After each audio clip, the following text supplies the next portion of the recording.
Have you ever felt like you're ambitious about learning English, but somehow just can't stay consistent? Or maybe you start strong, but a few days in, Netflix and snacks win again?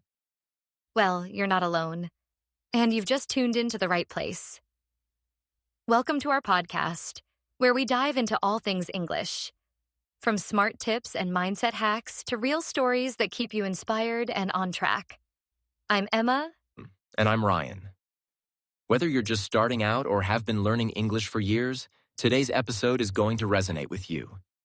We're talking about something every learner goes through: losing motivation. That feeling when the spark starts to fade and you ask yourself, why am I even doing this? Yup, we've both been there, or at least seen our students go through it. But here's the thing. It's normal. Every journey has its ups and downs. So Ryan, let's dig into one of the toughest parts of learning a language: why so many people quit. It's such a common experience, and yet most people feel like they're the only ones struggling. Exactly.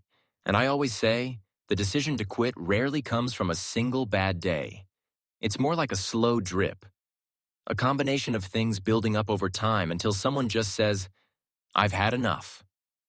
Let's break that down. One of the most common reasons I've seen is unrealistic expectations. A lot of learners think, I should be fluent in 3 months. And when that doesn't happen, they feel like a failure. Yes. Or they compare themselves to others on social media, seeing someone speaking fluently and thinking, why can't I do that? It creates this inner pressure that kills their intrinsic motivation, that internal drive to keep going. Totally. And let's be honest, English is not an easy language. Between the pronunciation, phrasal verbs, idioms, spelling, it can feel daunting. And then comes what I call the middle phase. That's where the excitement fades and the work starts to feel repetitive.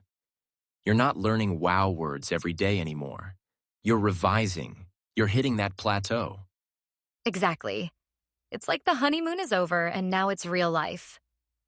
The monotony of doing the same lessons or not seeing quick improvement makes people think, maybe I'm not good at this.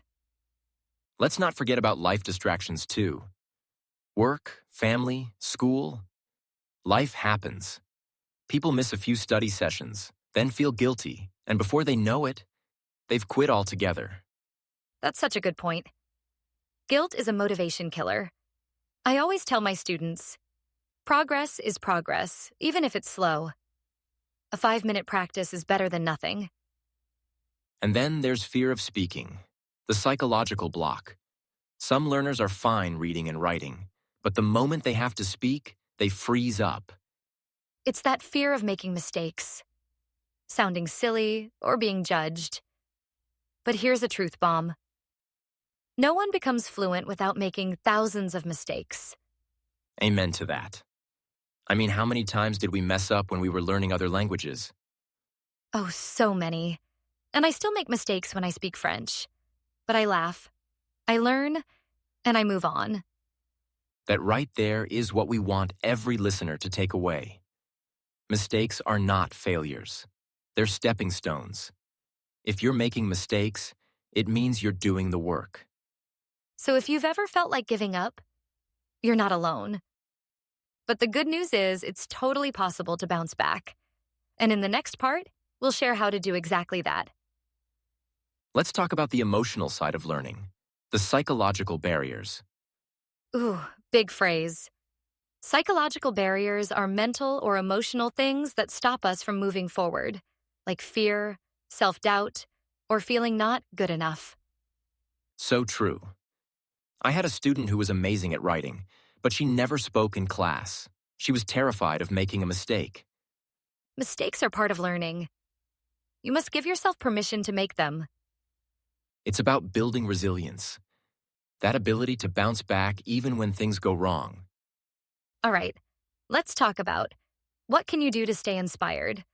Or when you have lost the motivation, how do you keep the flame alive? First of all, don't panic. Motivation ebbs and flows. It's totally normal. You're not a machine.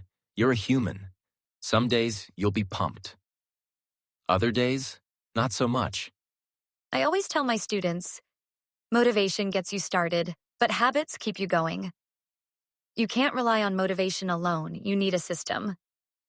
One of the best systems? Variety. Switch things up. If you're bored with your textbook, ditch it for a day. Watch a YouTube video, listen to a podcast, read a comic book. English is everywhere. I love watching English cooking shows. It's tasty vocabulary and practical. And don't underestimate intrinsic motivation. Learning because it means something to you, not just for a test or job. Yes. When I was learning Spanish, I would have fun days where I only watched telenovelas. Did I understand everything? Nope. But I enjoyed it. And that made me want to keep going. Yes, this is a big one. Connect your learning to your personal interests. Love football? Watch post-game interviews in English. Into cooking? Try recipes on YouTube with English instructions. Make English a part of your world. That's how you beat the monotony. Because let's be real, studying grammar rules every single day? That'll burn anyone out. And speaking of burnout, sometimes the best way to stay inspired is to take a short break. Just like rest days in the gym. Rest is not quitting. It's recovery. That's so true.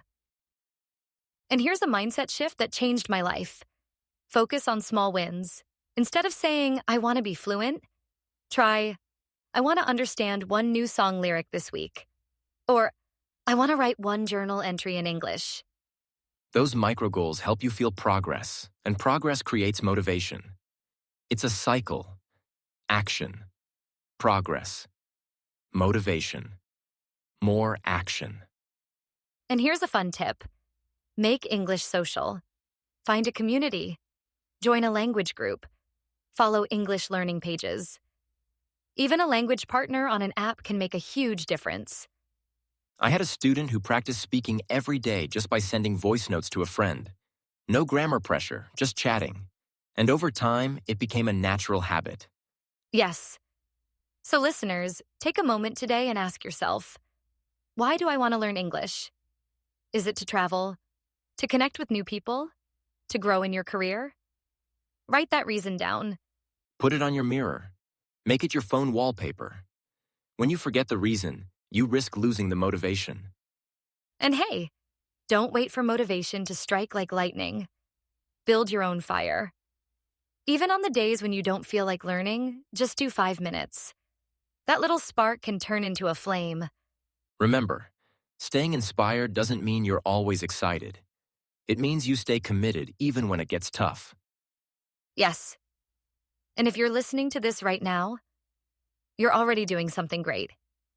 You're feeding your mind, staying curious, and staying connected to your goals. So whatever happens, don't give up. Don't ghost your English. It's waiting for you like an old friend. That's true love right there. English is loyal. You can always come back to it.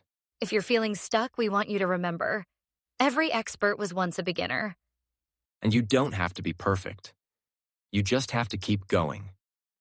Learning English is a journey. And on this journey, your best travel companion is belief in yourself. We believe in you, and we're right here with you. Thanks for joining us today. If this episode helped you, share it with a friend, leave us a review, and subscribe for more every week. Until next time, keep learning, keep growing, and keep the English vibes alive.